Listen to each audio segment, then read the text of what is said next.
আসসালামু আলাইকুম প্রিয় ভাই ও বোনেরা। আজকের এই ভিডিওটি তোমার জীবনের সবচেয়ে সত্য কথা বলতে চলেছে। তুমি হয়তো অনেক কষ্টের মধ্যে আছো, হয়তো ভাবছো আল্লাহ আমাকে এত কষ্ট কেন দেন? আমি তো কাউকে কষ্ট দিইনি, আমি তো নামাজ পড়ি, আমি তো কারো হক মেরে খাই না, তবুও কেন আমার জীবনে একটার পর একটা সমস্যা আসে?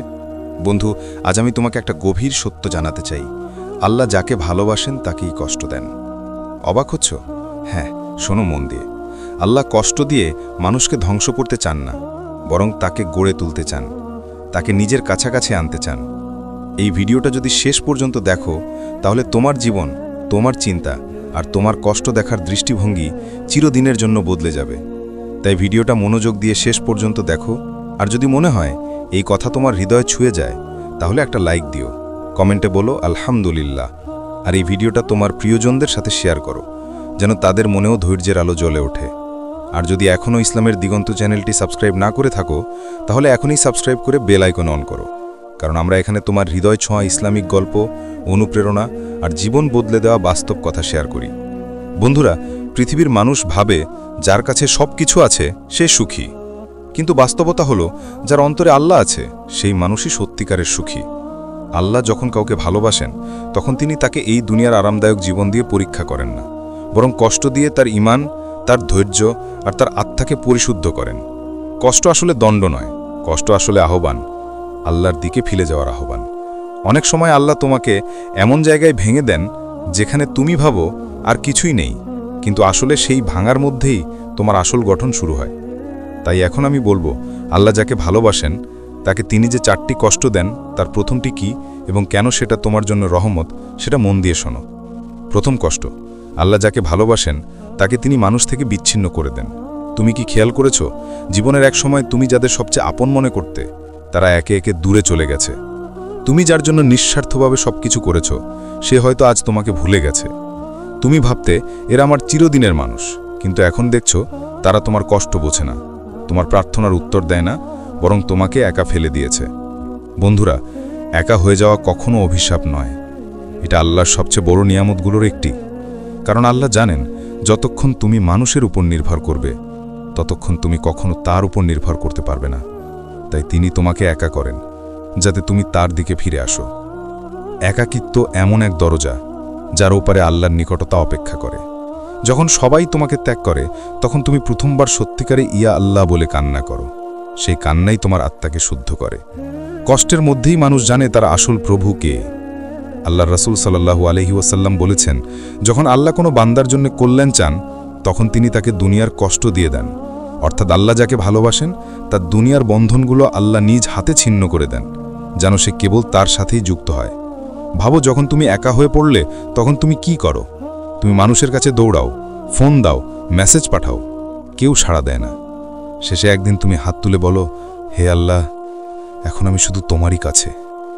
এই মুহূর্ত যাই তোমার জীবনের মোড় ঘুরিয়ে দিতে পারে। এখানেই আল্লাহ তোমাকে শেখান, আমি যথেষ্ট। একা হওয়া মানে শেষ নয়, বরং একা হওয়া মানে নতুন করে শুরু। তোমার ভেতরের ভাঙা মনটাকেই আল্লাহ গড়ে তুলছেন। মনে দেখো, আল্লাহ কখনো এমন কিছু কেড়ে নেন না যা তোমার জন্য ক্ষতি বয়ে আনবে। তিনি কেবল সেই জিনিসটা সরিয়ে দেন যা তোমাকে তার ভালোবাসা থেকে দূরে রাখে। কখনো কোনো বন্ধুর চলে যাওয়া, কোনো সম্পর্কের ভাঙন কিংবা প্রিয়জনের অবহেলা, এ সব কিছুই আসলে আল্লাহর পরিকল্পনার অংশ। তিনি চান তুমি তার সাথে কথা বলো, তার দিকে ফিরে আসো। একা হয়ে যাওয়ার কষ্টটা আল্লাহর দেওয়া সবচেয়ে নরম শিক্ষা। এটা শেখায় তুমি কারো প্রয়োজনীয় নও, কিন্তু আল্লাহর কাছে তুমি অমূল্য। তাই যদি এখন তুমি একা থাকো, কেউ তোমাকে বোঝে না, কেউ পাশে নেই, তবে ভয় পেও না। বুঝে নাও, আল্লাহ তোমাকে তার কাছে ডাকছেন। একা করে তিনি তোমাকে মানুষের ভিড় থেকে আলাদা করছেন, যেন তুমি তার ভালোবাসার আলোয় আলোকিত হও। যখন মানুষ তোমাকে ভুলে যায়, তখন আল্লাহ তোমাকে স্মরণ করেন। যখন মানুষ তোমাকে দূরে সরিয়ে দেয়, তখন আল্লাহর বলেন, এসো, আমি আছি তোমার সাথে। আল্লাহর ভালোবাসা কখনো মানুষের ভালোবাসার মতো নয়। মানুষ ভালোবাসে স্বার্থে, কিন্তু আল্লাহ ভালোবাসেন পরিশুদ্ধতার জন্যে। আর সেই পরিশুদ্ধতার পথে কষ্টই হলো প্রথম ধাপ। দ্বিতীয় কষ্ট, আল্লাহর যাকে ভালোবাসেন তাকে তিনি দুনিয়ার হারানো ও ব্যর্থতার কষ্ট দেন। ভাই ও বোনেরা, তুমি কি কখনো এমন দিন পার করেছো যেদিন মনে হয়েছে সবকিছু হারিয়ে ফেলেছ? চাকরি নেই, অর্থ নেই, স্বপ্ন ভেঙে গেছে, যে মানুষকে ভালোবেসেছিলে সে দূরে চলে গেছে, মনে হয়েছে যেন জীবনটাই শেষ, কিছুই আর বাকি নেই। আসলে ঠিক এই মুহূর্তটাই আল্লাহর ভালোবাসার সবচেয়ে গভীর রূপ। আল্লাহ যখন তোমাকে দুনিয়ায় হারানোর স্বাদ দেন, তখন তিনি তোমাকে শিখান এই দুনিয়া তোমার আসল ঘর নয়। যতক্ষণ না তুমি দুনিয়ার জিনিস হারিয়ে কাঁদবে, ততক্ষণ তুমি জানবে না আল্লাহই একমাত্র, যিনি কখনো হারান না। অনেক মানুষ ভাবে দুনিয়ায় সফলতা মানেই আল্লাহর ভালোবাসা, কিন্তু কোরআনে আল্লাহ বলেন, আমি অবশ্যই তোমাদের পরীক্ষা করব কিছুটা ভয়, ক্ষুধা, ধনসম্পদের ক্ষতি, প্রাণ ও ফল ফসলের ক্ষতির মাধ্যমে, আর ধৈর্যশীলদের সুসংবাদ দাও। সূরা বাকারা আয়াত ১৫৫। অর্থাৎ হারানো ও ব্যর্থতা হচ্ছে আল্লাহর পরীক্ষা, ধ্বংস নয়। আল্লাহ যাকে ভালোবাসেন তার উপর তিনি এমন অবস্থার বোঝা চাপিয়ে দেন যা তার অহংকার ভেঙে দেয়, তাকে নিচু করে ফেলে, যাতে সে সিজদায় পড়ে যায়। তুমি যখন জীবনে একটার পর একটা ব্যর্থতা পেতে থাকো, তখন আসলে আল্লাহ তোমাকে প্রস্তুত করছেন বড় কিছু পাওয়ার জন্যে। কিন্তু তুমি ভাবছো তিনি তোমাকে দূরে ঠেলে দিচ্ছেন। না বন্ধু, তিনি আসলে তোমাকে তার দিকে টেনে নিচ্ছেন। আল্লাহর ভালোবাসা এমন এক আগুন যা তোমার অহংকার, তোমার স্বার্থ, তোমার ভুল দুনিয়ার আশা সব পুড়িয়ে ফেলে দেয়। তারপর সেই ছাই থেকে উঠে আসে এক নতুন তুমি, যে মানুষ আল্লাহর উপর নির্ভর করতে শেখে। হারানো কখনো তোমার শেষ নয়, বরং নতুন শুরু। তুমি যা হারাও তার পরিবর্তে আল্লাহ তোমাকে এমন কিছু দেন যা তুমি কখনো ভাবতেও পারবে না। আল্লাহ বলেন, হয়তো তোমরা এমন কিছু অপছন্দ করছো যা তোমাদের জন্য ভালো। তাই যখন কিছু হারাও তখন বলো আলহামদুলিল্লাহ, কারণ আল্লাহ তোমাকে বেছে নিয়েছেন। যে মানুষ ব্যর্থতার কষ্ট বোঝে সেই অন্যের কষ্ট বোঝে। ব্যর্থতা তোমাকে নরম করে দেয়, তোমার আত্মাকে কোমল করে দেয়, তোমাকে সৃষ্টিকর্তার সামনে বিনয়ী করে দেয়। আল্লাহ যখন চান তোমাকে পরিশুদ্ধ করতে, তখন তিনি তোমার কাছ থেকে দুনিয়ার সফলতার পোশাক খুলে নেন, যাতে তুমি তার দরজায় নগ্ন সত্য মানুষ হয়ে দাঁড়াও। মনে রেখো, তুমি যা হারাও সেটা আল্লাহর হাতে ছিল, তুমি যা রাখো সেটাও তার হাতে। আর তিনি কখনো কিছু কেড়ে নেন না তোমাকে কষ্ট দেওয়ার জন্যে, বরং তোমার হৃদয়ে তার ভালোবাসা স্থাপন করার জন্যে। তাই যদি তুমি এখন দারিদ্র্যে ভুগছ, ব্যর্থ হয়েছ, বন্ধুরা মুখ ফিরিয়ে নিয়েছে, চাকরি চলে গেছে, স্বপ্ন ভেঙে গেছে, তাহলে জেনে রাখো আল্লাহ তোমার মধ্যে এমন কিছু দেখেছেন যা এই দুনিয়ার চেয়ে মূল্যবান। তাই তিনি তোমাকে এই কষ্টের মধ্য দিয়ে তৈরি করছেন। হারিয়ে গিয়ে ভয় পেও না, কারণ আল্লাহর ভালোবাসা তোমার চারপাশেই ছায়ার মতো রয়েছে। তৃতীয় কষ্ট, আল্লাহ যাকে ভালোবাসেন তাকে তিনি মানুষের অন্যায় আচরণ ও অপমানের মাধ্যমে পরীক্ষা করেন। তুমি কি কখনো ভেবেছ কেন ভালো মানুষদের সাথেই অন্যায় হয়? কেন সৎ মানুষকে সবাই ভুল বোঝে? কেন মিথ্যা মানুষ নাম যশ সম্মান পায় আর সত্যবাদী মানুষ অপমানিত হয়? আসলে এটাই আল্লাহর ভালোবাসার তৃতীয় রূপ। আল্লাহ যাকে ভালোবাসেন তাকে তিনি মানুষের দৃষ্টিতে নিচু করেন, যেন তার বান্দা মানুষের প্রশংসা নয়, শুধু আল্লাহর সন্তুষ্টি খোঁজে। এই কষ্ট সবচেয়ে কঠিন, কারণ এটা অহংকারে আঘাত করে। মানুষ তোমাকে গালি দেয়, অবহেলা করে, তোমার ভালো কাজের কদর করে না, তুমি ভিতরে ভিতরে ভেঙে পড়ো। কিন্তু এখানেই আল্লাহ বলেন, আমার বান্দা, তুমি কি আমার জন্য কাজ করেছিলে নাকি মানুষের জন্য? যদি তুমি সত্যিই আল্লাহর জন্য কাজ করে থাকো, তবে মানুষের অপমান তোমাকে কষ্ট দেবে না, বরং আরও ধৈর্য শেখাবে। নবী রাসূলদের জীবনও ছিল এমন। হযরত মুসা আলাইহিস সালামকে তার নিজের জাতি কটু কথা বলেছে, হযরত ঈসা আলাইহিস সালামকে মানুষ অপবাদ দিয়েছে, আর আমাদের প্রিয় নবী মুহাম্মদ সাল্লাল্লাহু আলাইহি ওয়াসাল্লামকে তার নিজের শহরের মানুষ পাগল বলেছিল। কিন্তু তারা ধৈর্য ধরেছিলেন, কারণ তারা জানতেন মানুষের মুখের কথা ক্ষণস্থায়ী, কিন্তু আল্লাহর সন্তুষ্টি চিরস্থায়ী। যখন কেউ তোমাকে অপমান করে, তখন আসলে আল্লাহ তোমার অন্তরে ধৈর্য ও বিনয় সৃষ্টি করছেন। তিনি চান তুমি শিখো কিভাবে নীরব থেকে নিজেকে তার হাতে সমর্পণ করতে হয়।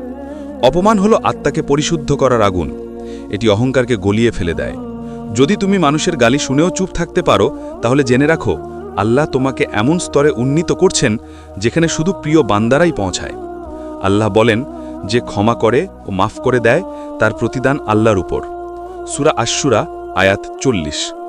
অপমানের কষ্টে তুমি হয়তো কাঁদো, কিন্তু সেই কান্না যদি আল্লাহর সামনে পড়ে, তাহলে তা তোমার জন্য রহমতের কারণ হয়ে যায়। কখনো কখনো আল্লাহ তোমার সম্মান মানুষের চোখে কমিয়ে দেন, যাতে তিনি তোমার সম্মান তার কাছে বাড়িয়ে দেন।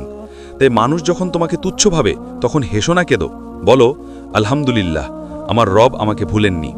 মনে রেখো, মানুষ তোমার ইজ্জত দিতে পারে না, কেড়েও নিতে পারে না। তোমার ইজ্জতের মালিক কেবল আল্লাহ।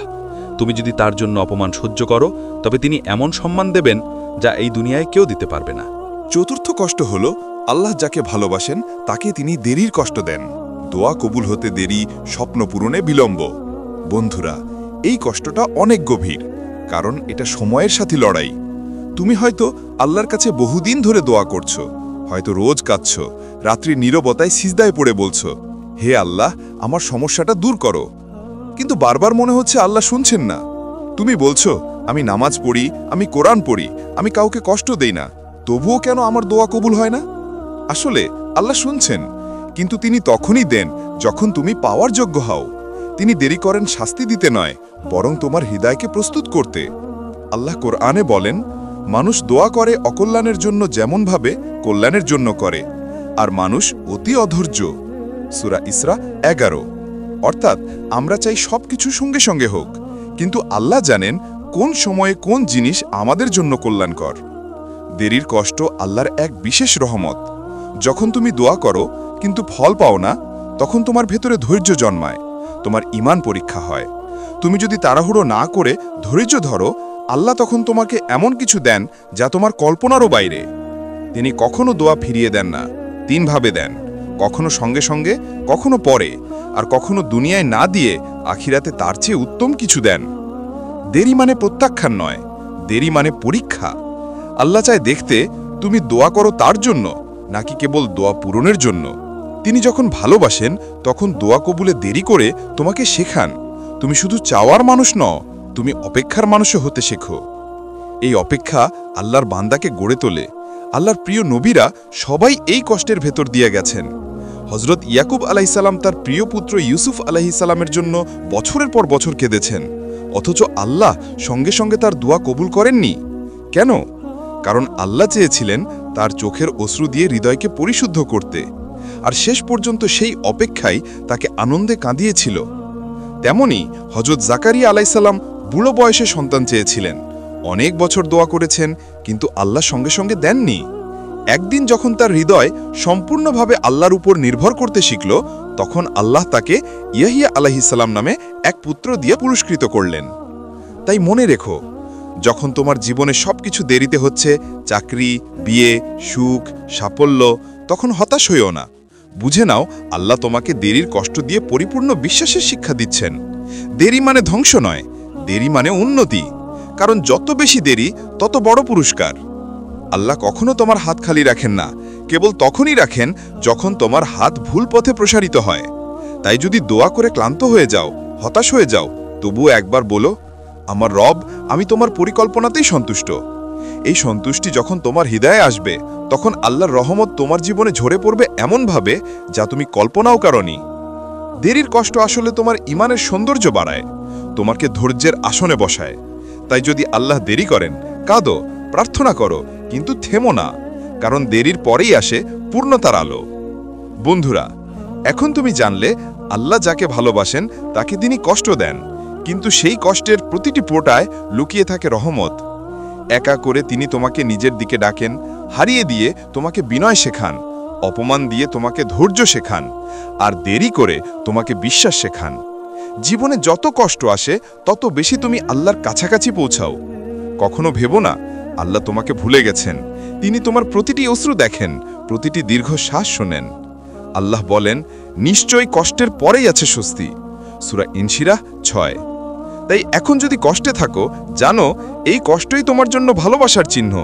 কষ্টকে ঘৃণা করো না, কষ্টকে ভালোবাসো, কারণ এর ভেতরেই তোমার ঈমানের গন্ধ লুকিয়ে আছে। একদিন এই কষ্টই তোমার মুখে হাসি আনবে। একদিন তুমি পেছনে তাকিয়ে বলবে, আলহামদুলিল্লাহ, আল্লাহর পরিকল্পনা নিখুঁত ছিল। তাই ভাই ও বোনেরা, আজই এই কথাটা হৃদয়ে রাখো, আল্লাহ কখনো অন্যায় করেন না। তিনি শুধু এমন পথে নিয়ে যান যেটা আমাদের জন্য সর্বোত্তম। এখন যদি মনে হয় এই ভিডিওটা তোমার মন ছুঁয়েছে, তাহলে একটা লাইক দিও, কমেন্টে বলো আলহামদুলিল্লাহ, আর এই ভিডিওটা শেয়ার করো যেন আরও কেউ ধৈর্যের আলো পায়। আর যদি তুমি নতুন হয়ে থাকো, তাহলে এখনই ইসলামের দিগন্ত চ্যানেলটি সাবস্ক্রাইব করে রাখো, কারণ আমরা প্রতিদিনই তোমার হৃদয় ছোঁয়া ইসলামিক সত্য, অনুপ্রেরণা আর জীবন বদলে দেওয়া গল্প শেয়ার করি। মনে রেখো, কষ্ট কখনো শত্রু নয়, বরং আল্লাহর ভালোবাসার রূপ। যে কষ্ট সহ্য করে সেই আল্লাহর প্রিয় হয়ে যায়। তাই কষ্টে থেকেও বলো, আমার রব আমার সাথে আছেন।